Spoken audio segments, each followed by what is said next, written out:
Vamos falar hoje de Dietrich Bonhoeffer. Ele foi, sem dúvida, um dos teólogos mais importantes do século XX, mas também se tornou um símbolo gigantesco da resistência cristã ao nazismo. A história dele é uma daquelas que mostra uma jornada bem intensa que vai do pensamento puro para a ação, da sala de aula direto para uma conspiração de vida ou morte. E essa frase, ela está no centro de tudo. É uma ideia muito poderosa que basicamente define o caminho do Bonhoeffer. De um intelectual brilhante a um mártir que foi forçado a encarar o que a fé realmente pede da gente quando o mal absoluto bate a porta. Mas olha só, um ponto importante aqui. Apesar dessas palavras capturarem perfeitamente o que ele pensava, elas são uma espécie de resumo moderno. Não são uma citação direta, palavra por palavra dos escritos dele.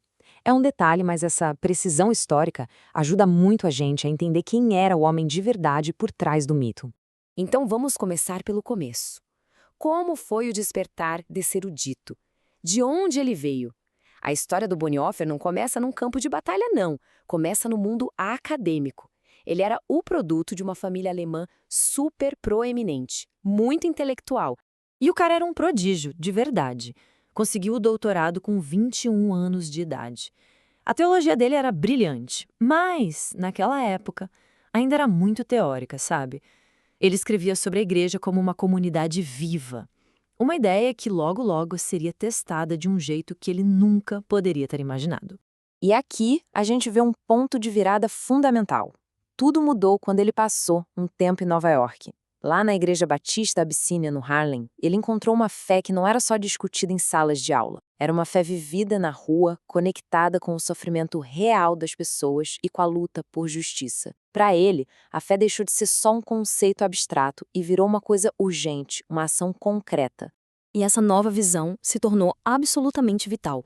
Quando ele voltou para a Alemanha, o país estava à beira do precipício. E ele se tornou uma das primeiras e mais firmes vozes dentro da igreja a se opor abertamente ao regime nazista que estava crescendo. Ele virou, de certa forma, a consciência da igreja. A oposição dele foi crescendo muito rápido. Ele não estava só no discurso, ele partiu para a construção.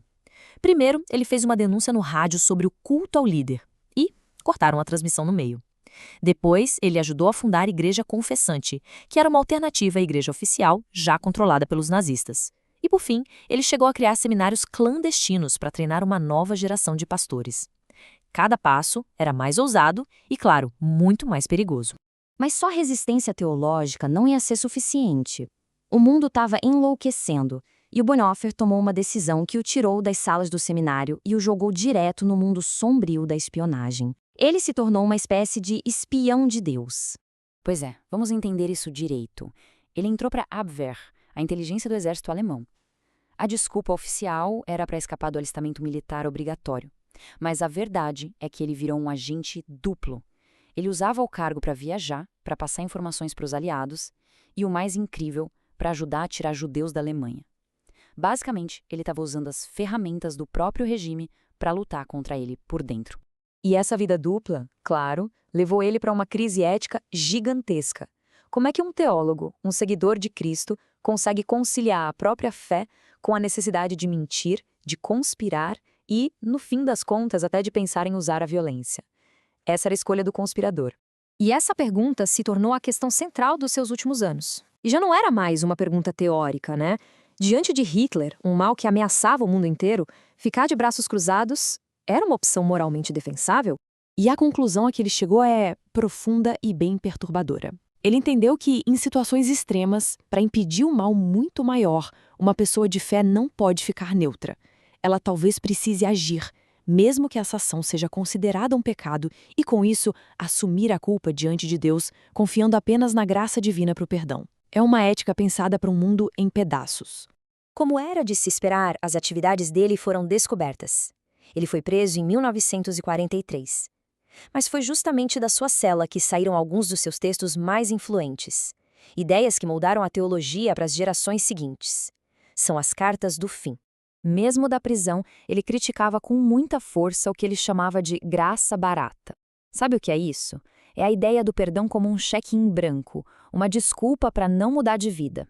É a fé como uma pólice de seguro e não como algo que transforma a gente por completo. E em oposição a isso, ele defendia a graça cara. E o ponto aqui é o seguinte, a fé de verdade, para o Bonhoeffer, custa tudo. Ela exige um discipulado ativo, um compromisso que muda a sua vida e que te deixa pronto para enfrentar o sofrimento e, se preciso, até a morte. Ele também começou a pensar numa ideia muito à frente do seu tempo, um cristianismo arreligioso. E calma, isso não tem nada a ver com ateísmo. A ideia é a de uma fé que não precisa mais das estruturas, dos rituais da religião tradicional para existir. É uma fé madura, que lida direto com os problemas do mundo, baseada na ação, na responsabilidade de cada um e não em dogmas de uma instituição. E foram essas ideias, forjadas no fogo da conspiração e refinadas na solidão da prisão, que construíram o legado duradouro de Bonhoeffer. Um legado que se formou enquanto o fim da vida dele se aproximava. O atentado que falhou em assassinar Hitler em julho de 1944 acabou selando o destino dele. Descobriram provas que o ligavam diretamente à conspiração. Dali em diante, não tinha mais volta. No dia 9 de abril de 1945, por ordem direta de Hitler, Dietrich Bonhoeffer foi executado. Ele foi enforcado no campo de concentração de Flossenbürg. Isso pouquíssimas semanas antes do fim da guerra na Europa. Mas o legado dele só fez crescer. A vida e os escritos de Bonhoeffer remodelaram a teologia, inspiraram movimentos de direitos civis e de resistência no mundo todo. Ele se tornou um modelo de como a fé pode exigir, sim, uma ação política e moral, influenciando gente como Martin Luther King Jr. e Desmond Tutu. E no fim, a vida do Bonhoeffer deixa pra gente uma pergunta bem incômoda e que nunca envelhece. Num mundo tão cheio de injustiça e de dilemas morais, a história dele nos força a pensar: o que as nossas convicções mais profundas realmente exigem de nós?